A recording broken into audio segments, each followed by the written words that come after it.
2016년 6월 21일 화요일 오후 12시 40분입니다. 119 상황실에서 신고 접수를 하나 받았습니다. 여보세요? 여기 반지하에 불이 났는데요. 방 안에 사람이 쓰러져 있거든요. 빨리 좀 와주세요. 어머, 화재 사건? 쓰러져 있던 사람 누구였습니까? 반 지하집에 새들어 살던 할머니였습니다. 아이, 발견된 곳은 안방이었고요. 안방. 근데 불이 막 붙었을 때 발견이 됐을까요? 불길이 막 얼마 안 일어났을 때 저 안방에 계신데 이렇게 된 거 아닐까요?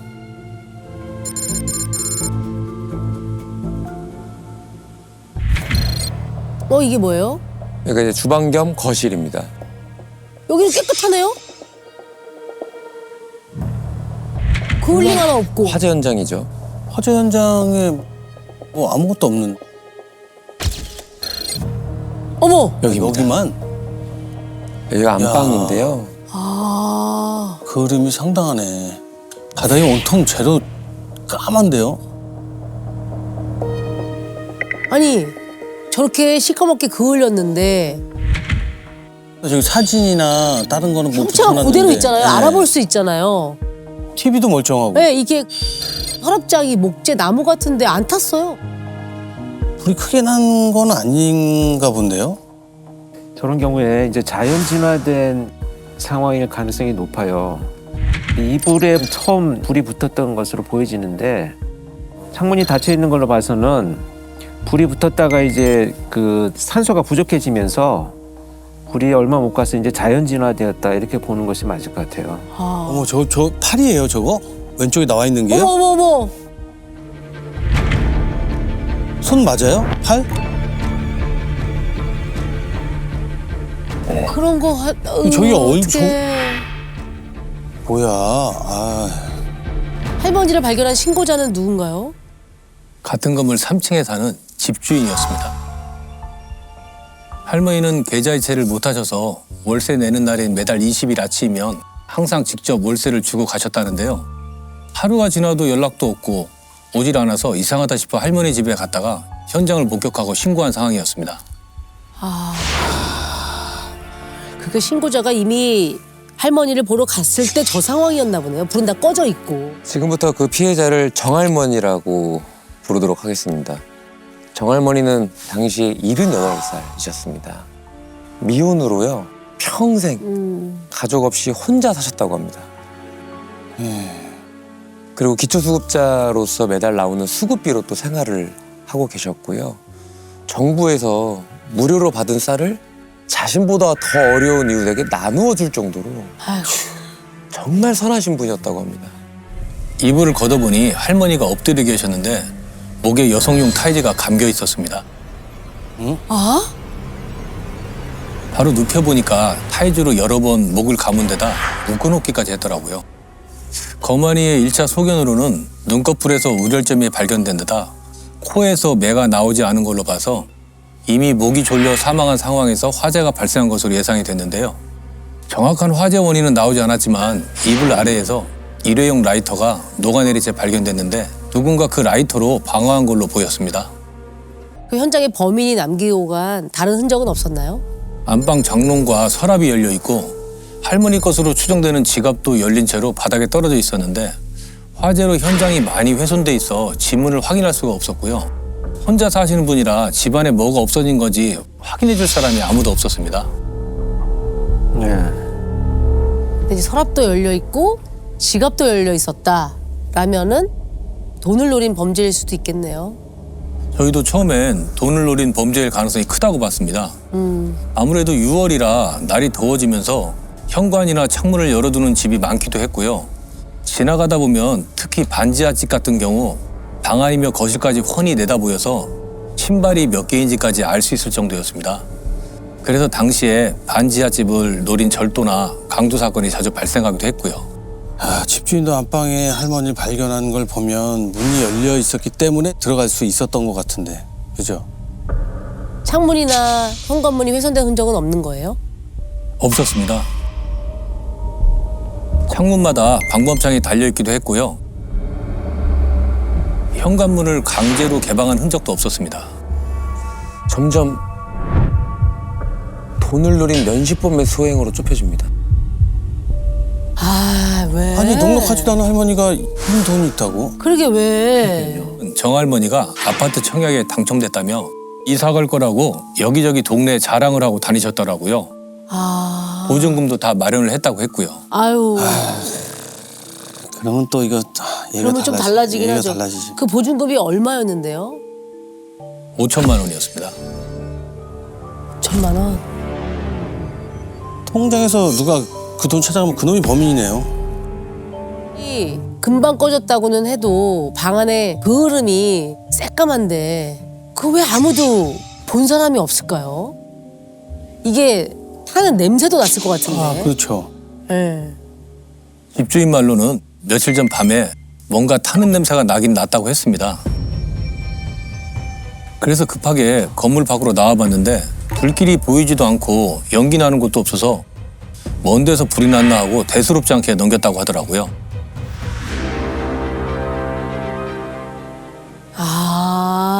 나가보긴 한 거죠. 그 냄새를 맡긴 맡았네요. 그때가 언제였는데요? 신고하기 5일 전인 6월 16일 밤이었습니다. 어머. 근데 할머니가 휴대전화 없이 집 전화만 쓰셨는데 마지막 통화 기록을 보니 그건 역시 16일 밤이더라고요. 그때가 밤 9시 58분경이었고요. 할머니가 전화한 게 맞다면 그 시간까지는 살아 계셨던 것 같은데요. 그 전화를 마지막으로 뭔 일이 벌어졌다는 거 아니에요? 그 사람은 누구였어요? 인천에 사는 40대 남성이었는데요. 이상했던 건 몇 달치의 통화 내역을 살펴봐도 이전에 단 한 번도 할머니와 통화한 기록이 없는 번호였습니다. 어? 일단 할머니와 마지막 통화를 한 40대 남성이 16일에 동네에 왔는지 기지국 위치를 확인해 보기로 하고 할머니 집 주변에 설치된 CCTV를 전부 회수해서 16일 밤부터 신고가 접수된 21일 오후 12시 40분 이전에 찍힌 영상도 찾아보기로 했습니다. 그러면 CCTV에서 뭐가 좀 나왔습니까? 할머니 집 대문을 비추는 CCTV가 있긴 있었는데 20초마다 방향을 바꿔가며 녹화가 되는 데다가 대문 앞 가로등 때문에 누가 집으로 들어가고 나와도 딱 반 정도만 보여서 누군지 특정하는 데 시간이 꽤 걸릴 것 같더라고요. 그 무렵에 할머니의 부검 결과가 나옵니다. 사인은 뭐 예상대로 경부 압박 질식사였는데요. 근데 이상하게 할머니 갈비뼈가 성치 않았습니다. 네. 오른쪽 8대, 왼쪽 7대 모두 부러져 있다고 합니다. 갈비뼈가 양쪽에 12개씩 24개가 있어요. 15개면 정말 교통사고가 나도 정면으로 아주 강하게 부딪히지 않으면 그 정도 부러지지 않습니다. 할머니가 시신으로 발견된 지 이틀째 사건을 풀 수 있을 만한 아주 결정적인 제보가 들어옵니다.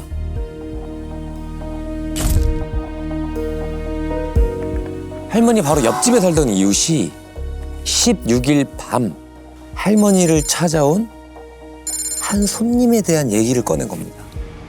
언제 누가 찾아온 건데요? 저녁 8시쯤 늦은 식사를 하고 깜빡 잠이 들었는데 대문 너머에서 할머니를 부르는 소리에 깼다고 했습니다.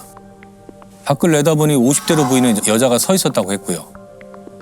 할머니가 곧 나가셔서 직접 문을 열어주시겠지 하고 있었는데 아무런 기척도 들리지 않더랍니다. 한참 밖에서 할머니를 부르던 여성은 오랜 기다림에 좀 화가 났는지 급기야 대문을 발로 차기까지 했고요.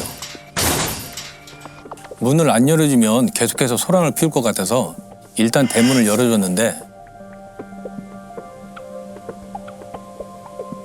할머니 집 앞에서 할머니의 이름을 부르더랍니다. 몇 분 뒤에 할머니 집 현관문 여는 소리도 들렸다고 했고요. 결국 할머니가 문을 열어주신 거네요. 그러면 할머니가 그때까지는 무사하셨다는 거잖아요. 그런 얘긴데.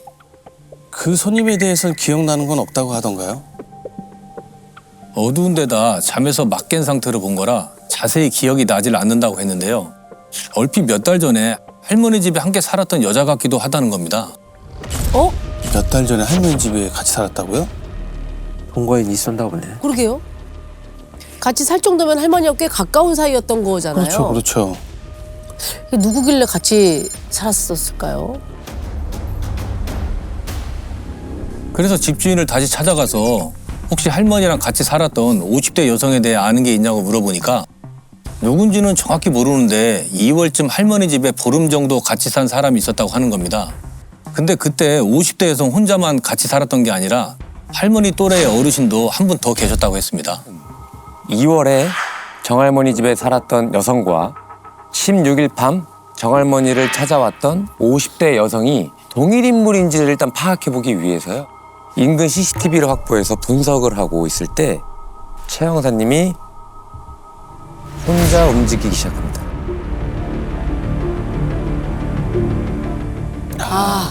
또 드디어 이번에도 상당히 궁금한데요. 최 형사님의 남다른 동선. 이번에는 어디를 향했을까요? 정할머니 집 바로 옆 골목이었습니다. 거기에 낡은 의자가 3개가 마치 버려진 것처럼 나와 있었는데 어쩌면 그곳이 이 동네 어르신들의 쉼터 같은 느낌이 들더라고요. 후배 형사들까지 데려가면 어르신들이 놀라실까 봐 저 혼자 마실 가듯이 가봤는데 동네 할머니들이 마침 그 의자에 앉아서 정할머니 얘기를 나누고 계시는 겁니다.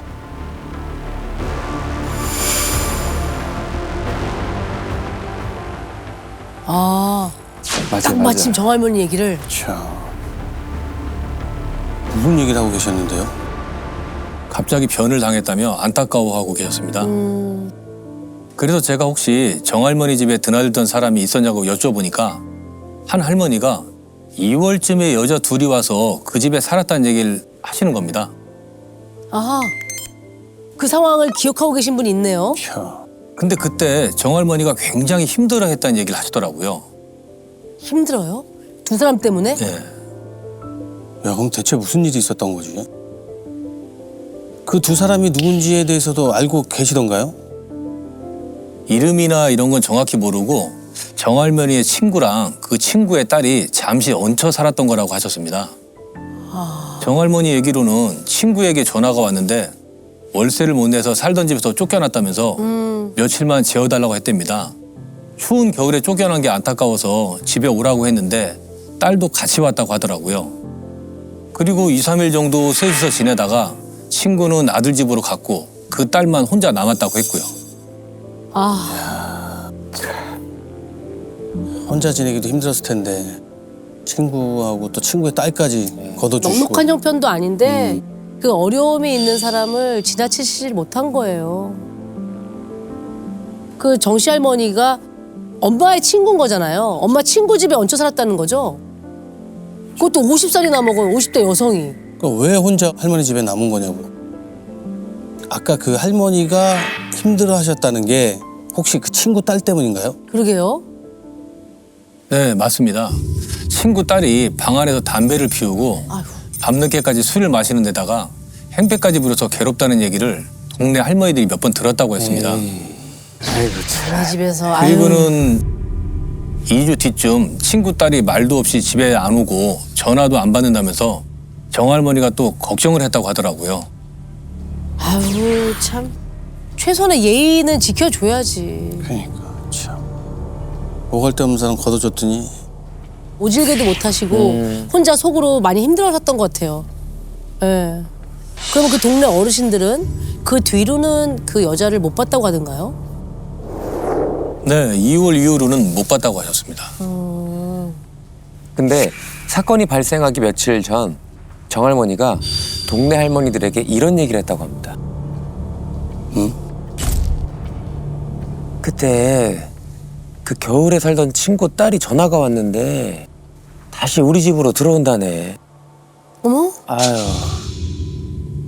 내가 그 생각만 하면 요즘 밤에 잠이 안 와. 그날 밤 대문을 두드렸던 여자가 친구 딸이라면 네. 약 4개월 만에 할머니 집을 찾은 건데요. 이 여자에 대해서 좀 아는 사람은 없었나요?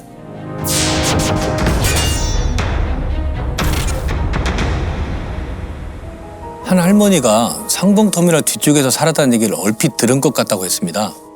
그래서 저는 그 길로 상봉터미널 뒤편 부동산을 이잡듯이 뒤졌죠. 어.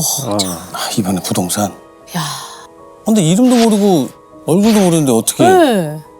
어떻게 찾으려고? 2월경에 월세 못 내서 쫓겨난 70대 노모와 50대 여성이 있는지 일일이 물어봤죠.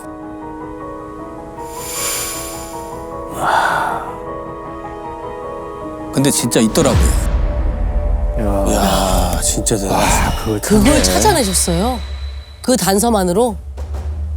아, 대단하시다 정말.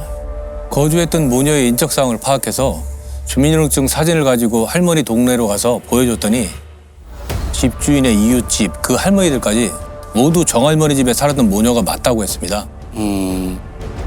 그래서 그 길로 바로 서로 들어가서 두 사람의 휴대전화가 있는지 확인하고 귀지국 위치부터 땄죠. 아주 그냥 일사천리로 쭉쭉 가는 거네. 네. 네. 그래서 어디에 있는지 확인이 됐을까요? 딸은 상봉터미널 인근으로 기지국이 잡혔습니다. 어머니한테는 전화가 없었고요. 그래서 바로 딸한테 전화를 걸었죠. 바로요?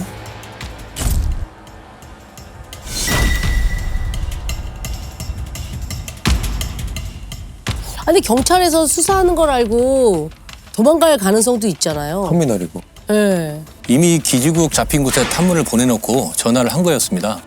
아. 전화해서도 길게 얘기 안 하고 정할머니가 돌아가셨는데 알고 있냐 했더니 몰랐다고 했습니다. 어머니랑 친하게 지내셨다는데 부고 소식이라도 전해야 하지 않겠냐. 혹시 어머니 어디 계시냐 했더니 자신은 가족들이랑 연락을 끊고 살아서 엄마가 어딘 줄 모른다고 하더라고요. 그래서 시치미를 뚝 떼고 정할머니 지인분들을 일일이 만나고 있는데 지금 어디에 계시냐. 계신 곳으로 찾아갈 테니 잠깐 얘기 좀 하자고 하니까 지방에 있다고 하면서 전화를 급히 끊는 겁니다. 그리고 바로 전원을 꺼버렸고요. 아, 뭔가 수상한데. 거짓말을 해놓고 전화를 껐다? 뭔가 불의 냄새가 나는데요. 네. 맞습니다. 그래서 수사팀은 이 여성을 유력 용의자로 보고 상봉터미널 주변을 샅샅이 뒤집니다. 그리고 그때 최 형사님이 또 어디론가로 미칩니다.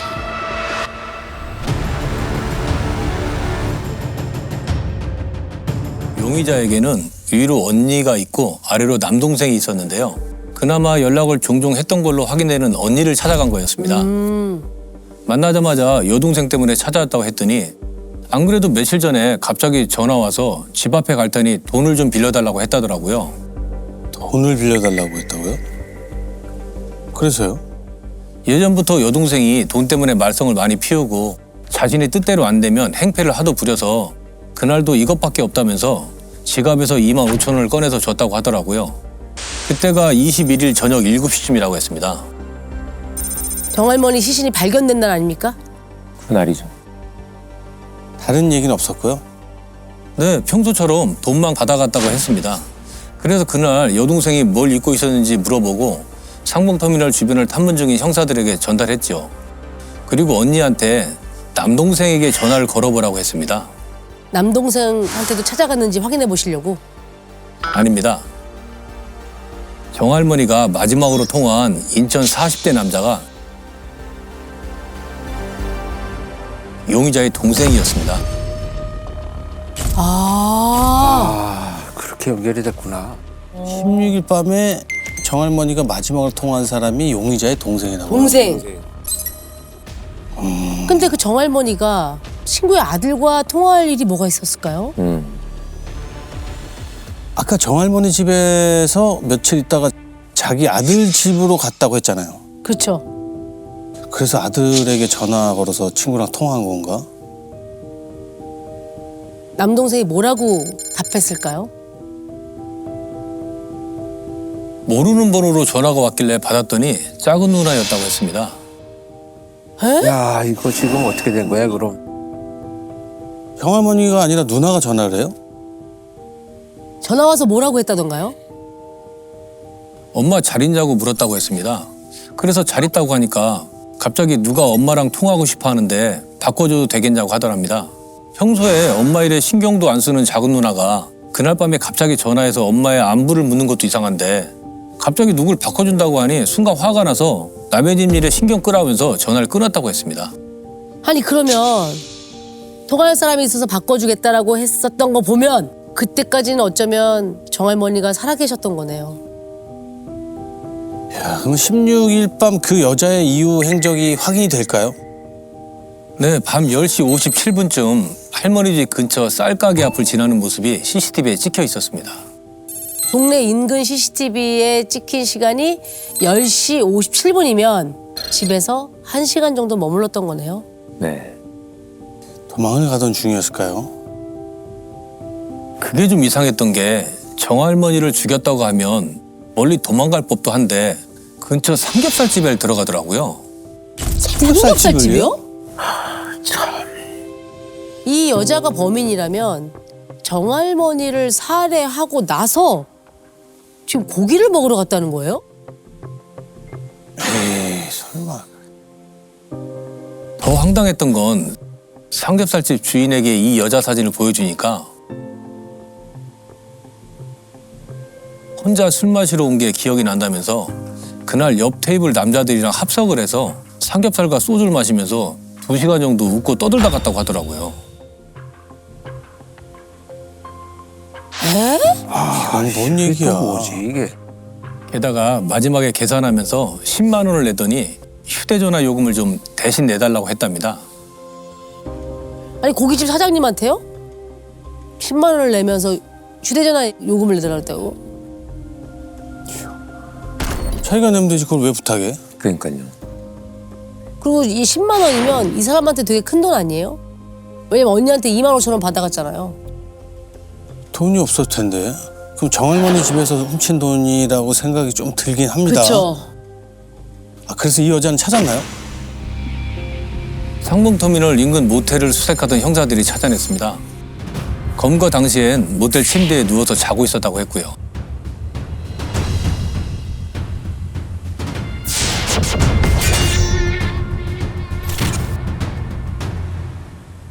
아니, 갈 데 없고 자신을 걷어준 고마운 사람한테 도대체 왜 이런 짓까지 하면서 죽인 걸까요? 처음부터 죽일 생각은 없었다고 했습니다. 아이, 똑같은 말이네. 그날 봉제 공장에서 일하는데 사장이 오렌지 주스 2개를 줬답니다. 그걸 나눠주려고 할머니 집에 찾아간 거라고 했고요. 평소에는 할머니한테 먼저 전화해서 허락을 받는데 그날은 휴대폰 발신이 정지돼 있어서 무작정 찾아간 거라고 했습니다. 또 헛소리 하네. 핑계를 대는 거죠. 말이 되는 소리 해야지. 집에 들어가 소주를 마시고 있는데 정할머니가 엄마 잘 있냐고 물었답니다. 그래서 남동생과 전화 연결을 시켜줬는데 전화를 끊더니 자식들이 왜 엄마를 안 챙기냐면서 머리를 2대 때렸답니다. 그게 기분이 나빠서 서랍장을 뒤져 손에 잡히는 걸로 TV보이는 할머니의 목을 졸랐다고 했고요. 아유. 그게 타이즈였는지는 몰랐다고 했습니다. 잔인하다 정말. 진짜 미친 거네 정말. 그렇게 쓰러진 정할머니가 돈 줄 테니까 그만하라고 했답니다. 참, 얼마나 고통스러웠으면. 근데 정할머니가 돈 얘기를 꺼내셨다면 그건 그냥 한 얘기일 수가 없어요. 갑자기 그냥 화나서 분해서 막 그러고 있는 사람한테 돈 줄 테니까 그만해는 아니겠죠. 돈을 내놓으라고 하니까 그걸 주겠다고 했겠지. 그렇지. 그러니까 이 여자가 돈 때문에 여러 번 이런 거예요. 이 할머니 엄청 괴롭혔던 거야. 그 할머니가 양쪽 갈비뼈가 15대나 부러졌잖아요. 네. 폭행이 있었던 거예요? 폭행은 절대 없었고 정할머니의 목을 조르면서 상체에 앉았을 때 부러진 것 같다는 황당한 주장을 하더라고요. 근데 범인은 키도 작고 상당히 왜소한 편이었습니다. 아무리 힘을 줘 앉았다고 해도 갈비뼈가 모조리 부러질 수가 없거든요. 불을 지른 적도 없다고 주장했습니다. 근데 검거 당시 압수한 바지에 불에 탄 흔적이 있었고요. 여자가 신고 있던 왼쪽 신발바닥에서 탄화흔이 발견됐습니다. 아, 다 거짓말. 같이 방에서 대화하다가 살해했다면서요. 네. 그럼 신발을 신고 있지 않았을 텐데 그쵸. 그렇죠. 방 안에 있으니까. 어떻게 신발 바닥에 탄화흔이 있는 거죠? 이런 경우라고 봐야 되겠죠. 현장 증거를 인멸해야 되겠다는 생각으로 다시 들어왔을 때 묻었을 수가 있고 다른 목적이 있어서 들어와서 밟고 나갔기 때문에 바닥에 묻어 있었다고 봐야 되겠죠.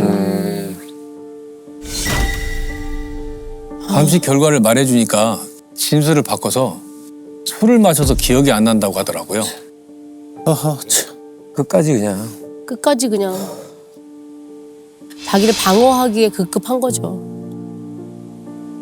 근데 이거는 할머니가 무시를 할 리도 없었을 거니와 홧김에 그렇게 죽인 것 같지 않거든요. 집을 뒤진 흔적도 있었다고 한 거 보면 돈을 가져간 게 아니에요? 맞습니다. 범인은 서랍장에 있던 5만짜리 지폐 3장, 그리고 할머니 지갑에 있던 4만 원, 총 19만 원을 가지고 도주했습니다. 19만 원. 아이고 참. 그럼 나와서 그 돈으로 삼겹살집 가서 삼겹살 사 먹고 10만 원 주면서 휴대폰 요금 내달라고 하고 그런 거예요? 아, 형량은 얼마 나왔습니까? 네, 징역 18년을 선고받았습니다. 저는 무엇보다도 이 할머니가 참 좋은 마음으로 사셨는데 너무 마음이 아프네요, 진짜. 근데 너무 안타깝다. 이거 너무 이렇게 가실 분은 아니죠. 그러니까. 사실. 즐겨봐 이 채널.